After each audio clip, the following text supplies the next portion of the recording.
ડભોઈ શહેર તાલુકામાં નગરપાલિકા, કોમર્સ કોલેજ, સિવિલ કોર્ટ, તાલુકા પંચાયત સહિત વિવિધ કચેરીઓ અને શાળાઓમાં રાષ્ટ્રધ્વજને સલામી આપી સ્વતંત્રતા પર્વની ઉજવણી કરવામાં આવી। ડભોઈ શહેર તાલુકામાં નગરપાલિકા, કોમર્સ કોલેજ, સિવિલ કોર્ટ, તાલુકા પંચાયત સહિત વિવિધ સરકારી કચેરીઓ અને શાળાઓમાં 80મા સ્વતંત્રતા પર્વની ઉત્સાહભેર ઉજવણી કરવામાં આવી। ડભોઈ નગરપાલિકા દ્વારા પ્રભાત ફેરીનું આયોજન કરવામાં આવ્યું। કોમર્સ કોલેજ ખાતે પ્રમુખ શશિકાંત પટેલ, નગરપાલિકા ખાતે પ્રમુખ પુષ્પા રાવલના હસ્તે ધ્વજવંદન કરવામાં આવ્યું। સિવિલ કોર્ટ ખાતે જજ ગંગાદત્ત શર્મા, જજ આરજે પરમાર તથા બાર એસોસિએશન પ્રમુખ આરીફ મકરાણી સહિત વકીલ મંડળે રાષ્ટ્રધ્વજને સલામી આપી।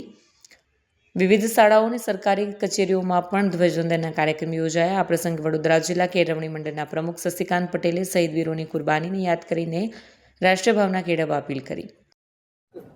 આજે 15મી ઓગસ્ટ સ્વાતંત્ર્ય દિન નિમિત્તે સમગ્ર દેશ અને દુનિયામાં રહેતા આપણા દેશના જવાનો તથા આપણા દેશના નાગરિકોને હું આ દિવસની શુભકામના પાઠવું છું।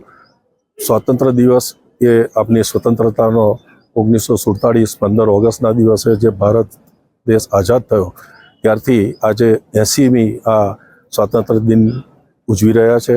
આ મહાન પર્વ નિમિત્તે સમગ્ર દેશવાસીઓ આજના પાવન દિવસે આ કાર્યક્રમમાં જોડાયેલા હોય છે।